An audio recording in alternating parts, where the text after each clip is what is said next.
Marguerite Caton, que je salue. Bonjour Guillaume, bonjour à tous. Ce matin, vous vous penchez sur les prisons. Et surtout les prisonniers dont le nombre ne cesse d'augmenter. Selon les chiffres du ministère de la Justice, en un an, de janvier à décembre 2023, 3504 nouvelles personnes ont été écrouées et placées en détention. En 10 ans, de 2013 à 2023, c'est 9000 personnes de plus. À l'heure actuelle, dans les prisons françaises, il y a précisément 75 677 détenus. Dans les années 80, ils étaient à peine 36 000. Alors, comment expliquer cette hausse constante? Pourquoi y a-t-il toujours plus de prisonniers? Annick Ansel va nous répondre. Bonjour madame. Bonjour. Vous êtes démographe chargée de mission pour le contrôle général des lieux de privation de liberté et chercheuse associée au Centre de recherche sociologique sur le droit et les institutions pénales. Toute la question est de savoir si la société est plus violente ou la justice plus sévère. Si l'on regarde pour commencer non pas les détenus mais les personnes condamnées de manière générale avec ou sans peine de prison, leur nombre augmente-t-il lui aussi ? Nous, le nombre de condamnations est assez stable depuis. Évidemment, en 2020, il y a eu une baisse du fait de la pandémie, et puis la reprise a été à l'égal de ce qu'il y avait avant, donc le nombre est assez stable. C'est pas ça qui fait augmenter la population carcérale.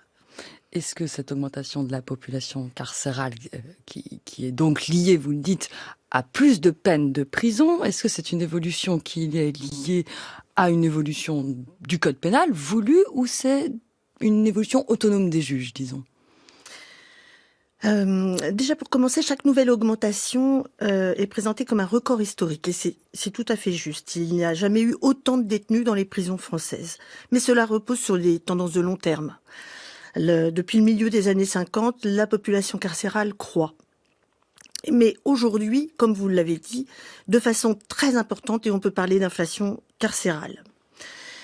Et on aura encore des records au cours de l'année 2024. Ça ne va pas s'arrêter comme ça. Je ne vois pas de levier mis en place pour contrecarrer cette évolution. D'après des simples calculs de projection que j'ai fait pour venir, on atteindra les 78 000 détenus dès septembre-octobre. Et la loi de programmation 2023-2027, qui prévoit 15 000 places supplémentaires pour porter le nombre total à 78 000 places, apparaît déjà sous-dimensionnée. Mais laissons de côté cette question de la surpopulation carcérale. Restons vraiment sur les condamnations. Pourquoi on prononce plus de peines d'emprisonnement ? Alors, déjà, il faut regarder, le nombre de présents dépend à la fois du nombre d'entrées en prison et du nombre, et de la durée de temps que les personnes restent.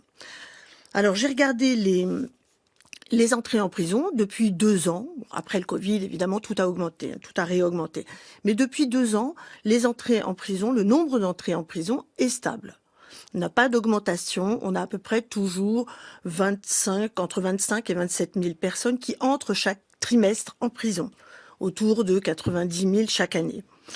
En revanche, quand on regarde l'évolution des condamnés selon le quantum de peine, selon la peine prononcée, là on remarque un déplacement vers les longues peines.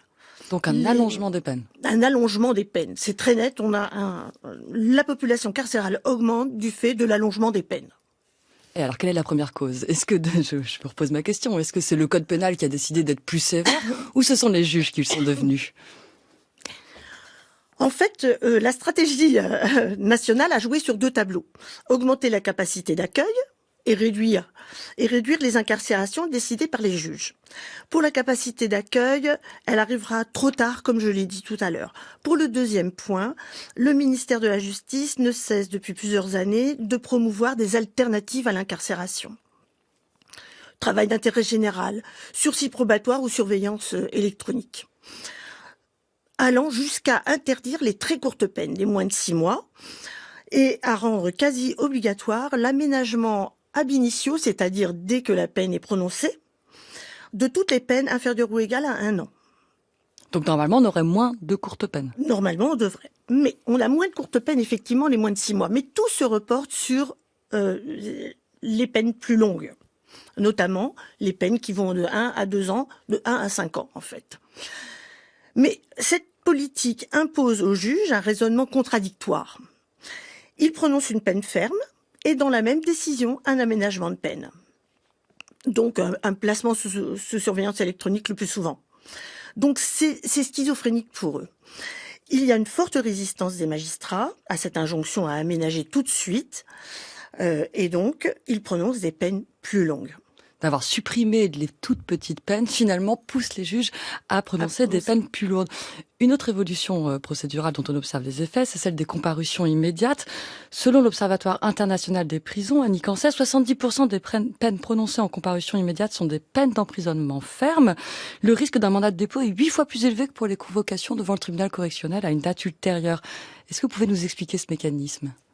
Oui, c'est vrai, la comparution immédiate débouche la plupart du temps sur une peine de prison, sur une peine ferme. C'est une procédure rapide.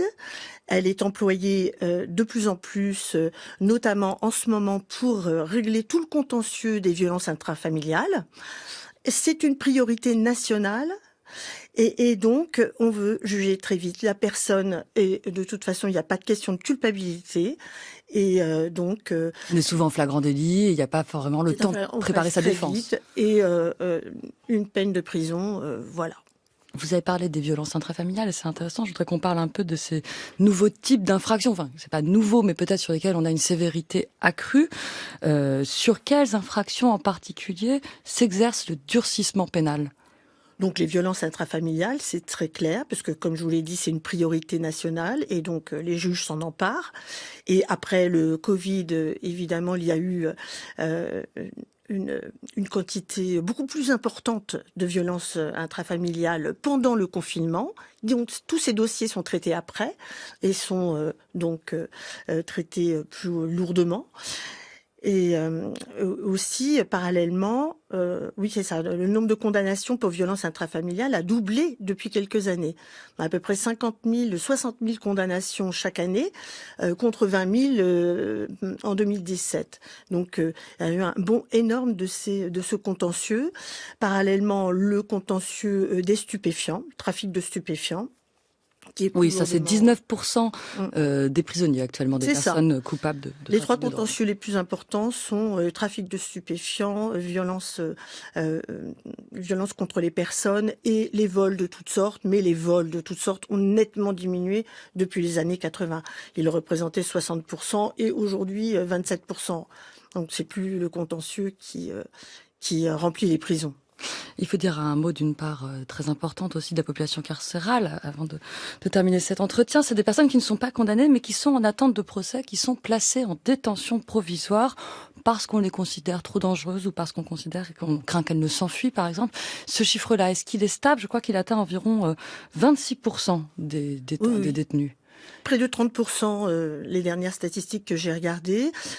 C'est pas seulement le fait de craindre l'ordre public, c'est aussi un problème de garantie de représentation, comme on dit dans la justice, c'est-à-dire les personnes n'ont pas de logement et n'ont pas d'emploi, et donc passent par une comparution immédiate ou une CRPC qui est un plaidé coupable à la française, et un CRPC déferment qui conduit aussi à la prison, puisque c'est de nouveau très employé, ça ressemble à la comparution immédiate.